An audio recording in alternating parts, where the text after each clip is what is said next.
हाय दोस्तों, कैसे हैं आप लोग। आई होप आप सब ठीक ही होंगे। तो दोस्तों, आज का जो हमारा टॉपिक होने वाला है, आज हम आपको बताएंगे साइटिका का बेस्ट इलाज। जी हाँ दोस्तों, साइटिका का जो दर्द होता है वो क्यों होता है, आखिर उसके कारण के बारे में बताएंगे, उसके सिम्टम्स के बारे में बताएंगे और उसका पूरा का पूरा इलाज बताएंगे। अगर आप ये वीडियो पूरा देख लेते हैं तो मैं 100% गारंटी के साथ बोलता हूं कि इस वीडियो के बाद आपको साइटिका का जो दर्द होता है उसके बारे में कंप्लीट नॉलेज मिल जाएगी। तो दोस्तों, वीडियो को लंबा ना करते हुए बात करते हैं सीधा टॉपिक पर। तो सबसे पहले समझते हैं साइटिका होता क्या है।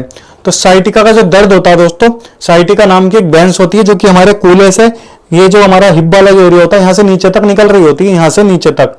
और साइटिका का जो दर्द होता है ये एक साइड में होता है और ये स्पाइनल कॉर्ड से, एक रीढ़ की हड्डी से हमारी जो नस निकलती है उसको बोलते हैं हम साइटिका। तो उस नस के दबने की वजह से या फिर उस नस के खिंचाव आने की वजह से वहां पर दर्द रहने लगता है एक साइड में। जैसे कि ये हमारी बैकबोन, जो रीढ़ की हड्डी होती है, जो हमारी स्पाइनल कॉर्ड होती है, उससे निकलती है एक साइटिका नाम की नस, और वो किसी कारण से अगर दब जाती है, उसमें खिंचाव आ जाता है, तो वहां रहने लगता है पेन, दर्द रहने लगता है। साइटिका का दर्द वो होता है। अब सिम्टम्स की बात करते हैं, लक्षण की बात करते हैं। अगर किसी को साइटिका का पेन हुआ है तो उसको क्या क्या सिम्टम्स देखने को मिलते हैं, लक्षण देखने को मिलते हैं। तो उसके लोअर बैक पेन, मतलब बैक पेन होगा, वहां से बैक से निकलकर नीचे तक, हिस्से तक हो सकता है, टांग तक।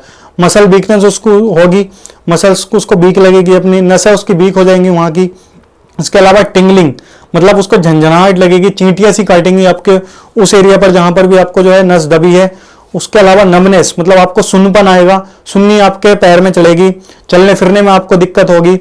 इन्फ्लामेशन, मतलब सूजन हो जाएगा, कहीं पे लेग के किसी भी पार्ट में सूजन हो जाएगा। तो ये कुछ इसके लक्षण होते हैं, सिम्टम्स होते हैं, जो कि आपको देखने को मिलेंगे अगर किसी को साइटिका का दर्द होता है। तो अब बात करते हैं कि कारण क्या क्या होते हैं इसके, किन कॉजेस की वजह से साइटिका जो दर्द होता है, साइटिका का जो पेन होता है, वो किन कारणों की वजह से होता है। तो हर्निएटेड डिस्क होती है एक, इस डिस्क से निकलती है साइटिका नस। अगर इसका साइज बढ़ जाता है, जो हर्निएटेड डिस्क जो होती है इसका साइज बढ़ जाता है, तो साइज बढ़ने की वजह से वो क्या करती है, वो प्रेशर बनाती है, जो उस पर प्रेशर पड़ता है, जिससे कि साइटिका नस जो होती है वो दबने लगती है। मतलब उसका साइज जब बढ़ेगा, मान लो जाहिर सी बात है ये जो है हर्निएटेड डिस्क है और यहाँ से निकलती है नस, और जब इसका साइज बढ़ेगा तो ये नस को दबाएगी, और जब नस को दबाएगी तो वहां पर जो है दबाव पहुंचेगा, दबाव पहुंचने की वजह से उसका दर्द होने लगेगा। जो साइटिका नस होती है उसको दबाने लगती है, जिससे कि वहां पर पेन रहने लगेगा, दर्द रहने लगेगा। ये एक कारण होता है। इसका दूसरा कारण होता है स्पाइनल स्टेनोसिस।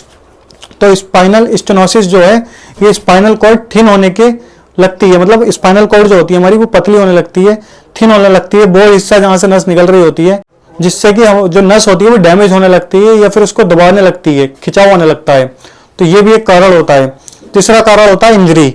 अगर मान लो किसी को इंजरी हुई है, चोट लगी है उसके, या फिर कोई इंजेक्शन उसके लगा है और वो इंजेक्शन गलती से गलत जगह पे लग गया है, साइटिका की जगह पे लग गया है, तो हो सकता है उसकी वजह से भी आपको साइटिका पेन, साइटिका नस का दर्द रहने लगे। तो ये भी एक कारण होता है। इसके साथ ही साथ एक कारण होता है प्रेगनेंसी। तो प्रेगनेंसी में क्या होता है, प्रेगनेंसी में जो स्पाइनल कॉर्ड जो होती है हमारी वो मुड़ने लगती है। जैसे कि बेबी जब जन्म पेट के अंदर होता है, तो बेबी के पेट के अंदर होने की वजह से पेट थोड़ा बढ़ने लगता है। फीमेल की स्पाइनल कॉर्ड होती है, तो स्पाइनल कॉर्ड जो मुड़ने लगती है, थोड़ी सी मुड़ने की वजह से जो नस जो होती है साइटिका, उस पर प्रेशर बनने लगता है, और प्रेशर जब बनता है तो वो दबने लगती है, दबने की वजह से उसको दर्द रहने लगता है साइटिका नस जब दबने लगती है तो साइटिका पेन होने लगता है। तो ये भी एक मुख्य कारण होता है। इसके अलावा एक पांचवा कारण होता है इसमें डायबिटिक न्यूरोपैथी। तो डायबिटिक न्यूरोपैथी वो चीज होती है जैसे किसी को लंबे टाइम तक शुगर की बीमारी है, लंबे टाइम से डायबिटीज की बीमारी है, उनकी नसें जो डैमेज होने लगती हैं, न्यूरॉन डैमेज होने लगते हैं, जिससे कि उनकी नस के अंदर ब्लड की सप्लाई कम हो जाती है, नहीं पहुंच पाती है। तो उसमें से एक साइटिका नाम की जो नस होती है, जो मैंने बताया आपको, उसके अंदर भी ब्लड की सप्लाई कम हो जाती है, तो हो सकता है उसकी वजह से भी आपको दर्द रहने लगे। तो ये भी एक कारण होता है, मुख्य कारण। इसके अलावा अगर किसी को ओबेसिटी है, मोटापा ज्यादा है, तो मोटापा होने की वजह से उसके खिंचाव आ जाता है, नस दब जाती है, या फिर किसी को ट्यूमर्स है, या फिर उसको लॉन्ग पीरियड सिटिंग, मतलब लंबे टाइम तक वो बैठा रहता है, बहुत लंबे टाइम तक बैठा रहता है, तो बैठने की वजह से उसकी नस जो है वो दबने लग जाती है, दब जाती है, उसकी वजह से भी उसको साइटिका पेन रहने लगता है। ये इसके कुछ कारण होते हैं दोस्तों जो हमने आपको बताए हैं। इसी में से कोई कारण हो सकता है, इस साइड का कोई कारण नहीं होता साइटिका पेन का, साइटिका दर्द का। अब जानते हैं ट्रीटमेंट के बारे में, इलाज के बारे में। कारण जान लिए हमने, लक्षण जान लिए, अब जो है बात करते हैं ट्रीटमेंट क्या होता है इसका।